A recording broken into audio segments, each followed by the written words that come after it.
Até aqui você já entendeu o que é o peptídeo, como ele se liga ao receptor, como o corpo absorve, distribui e elimina essa molécula. Agora vem uma das aulas mais importantes de toda a formação.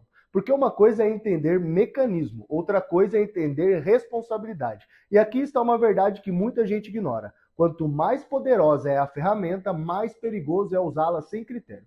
Hoje você vai entender segurança, risco e regulamentação de forma simples.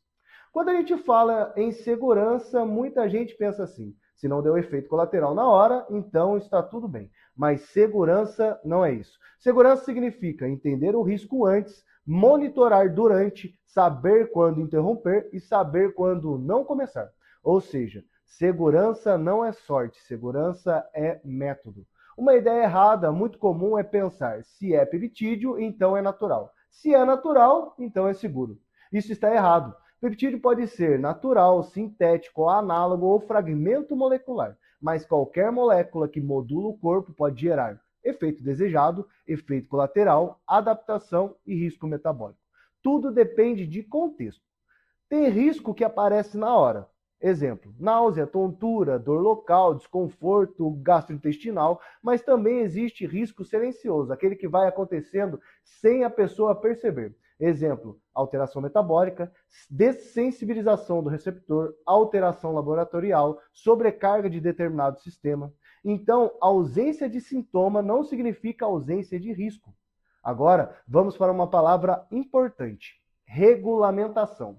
Regulamentação é o conjunto de regras que define o que pode ser usado, em qual contexto, com qual finalidade, com qual nível de evidência, com qual nível de controle. Em outras palavras, é a diferença entre ciência organizada e uso descontrolado. Esse ponto é muito importante. Existem moléculas que existem na literatura científica, têm estudos experimentais, mostram efeito em animais, são discutidas em congressos. Mas isso não significa que estejam aprovados para uso clínico amplo. Uma coisa é existir no laboratório, outra coisa é ter aprovação regulatória. Essas duas coisas não são iguais. Para uma substância ganhar confiança científica, ela precisa passar por etapas. Primeiro, o estudo em laboratório, depois, modelos animais, depois, estudos em humanos e depois, ensaios clínicos mais robustos. Depois, monitoramento de segurança ao longo do tempo. Então você precisa aprender a diferenciar plausibilidade biológica, evidência preliminar e evidência clínica forte. Isso é maturidade científica. Uso responsável não é usar menos. Uso responsável é usar com raciocínio. Isso inclui saber o objetivo, conhecer o mecanismo, entender as contraindicações, monitorar biomarcadores, ter critério de início e fim. Sem isso, não existe estratégia, existe improviso.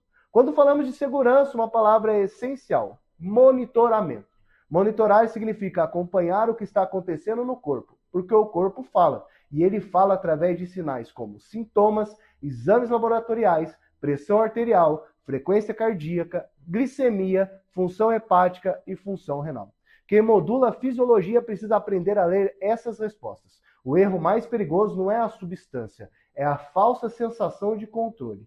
Quando alguém pensa: eu sei o nome, vi um protocolo, ouvi dizer que funciona, mas não entende receptor, meia-vida, sinalização, adaptação e segurança, essa pessoa não está aplicando ciência, está apostando. Isso aqui é muito importante. Conhecimento não serve só para dizer sim. Conhecimento também serve para dizer não. Ainda não. Nesse caso não faz sentido. O risco está maior que o benefício. E isso é maturidade. Na medicina séria, nem tudo o que é possível deve ser feito. Antes de considerar qualquer substância, você precisa fazer 5 perguntas. Qual é o objetivo real? Qual é o mecanismo? Qual é o nível de evidência? Quais são os riscos e como isso será monitorado? Se você não consegue responder essas 5 perguntas, você ainda não está pronto para discutir a aplicação. Entusiasmo diz: isso parece promissor. Responsabilidade pergunta: promissor para quem? Em qual contexto? Com qual evidência e com qual risco? Peptídeos não são brinquedos moleculares, são ferramentas de modulação biológica. Toda ferramenta poderosa exige 3 coisas: conhecimento, critério e responsabilidade. Sem segurança não existe sofisticação, existe apenas risco mal vestido de inovação. Eu te vejo na próxima aula.